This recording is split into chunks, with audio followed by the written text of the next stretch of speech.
नमस्कार, मैं हूं रविंद्र जैन और आप देखना शुरू कर चुके हैं सबकी खबर।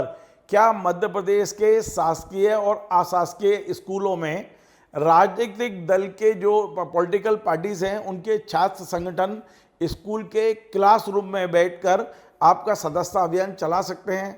ये सवाल अब मध्य प्रदेश में बहुत तेजी से खड़ा हो गया है। दरअसल शुरुआत हुई है आगर मालवा से।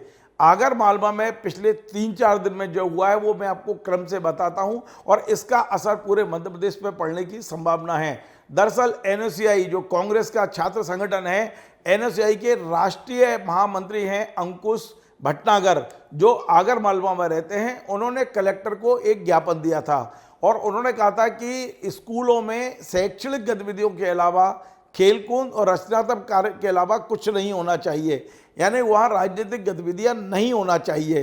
और इस ज्ञापन के आधार पर कलेक्टर के निर्देश पर आगर मालवा के जिला शिक्षा अधिकारी ने बाकायदा एक आदेश दिया।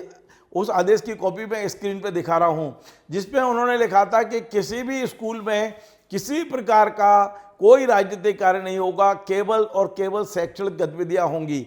ये जो जिला शिक्षा अधिकारी का आदेश आप स्क्रीन पर देख रहे हैं, ये सिर्फ इसलिए जारी किया गया था ताकि एबीवीपी हो या एनएसयूआई हो या कोई अन्य संगठन हो, उसके छात्र विंग स्कूलों में ना घुस पाए और वहां बैठकर मेंबरशिप ना करे।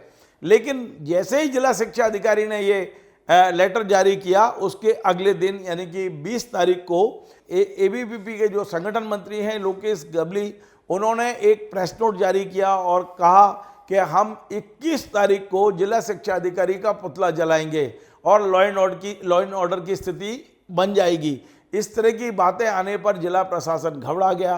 कलेक्टर ने फिर जिला शिक्षा अधिकारी को बुलाया और जो आदेश कलेक्टर के आदेश पर जारी हुआ था उसे वापस लेने और उसमें संशोधन करने के निर्देश जारी कर दिए गए। अब इसके लिए कलेक्टर ने केवल गवली के कहने पर किया हो, आप समझ सकते हैं। कलेक्टर को भोपाल से फ़ोन पहुंचा होगा, बड़े नेताओं के फ़ोन पहुंचे होंगे और कलेक्टर, आप जानते हैं इसके पहले भी मैंने कुछ खबरें बनाई हैं उन कलेक्टर साहब को लेकर, उन्होंने जिला शिक्षा अधिकारी से कह के वो आदेश में संशोधन करा दिया और कह दिया कि भाई संगठनात्मक रचनात्मक कार्य कर सकते हैं। और ये 22 तारीख को आदेश जारी किया है, संशोधित आदेश जिला शिक्षा अधिकारी ने।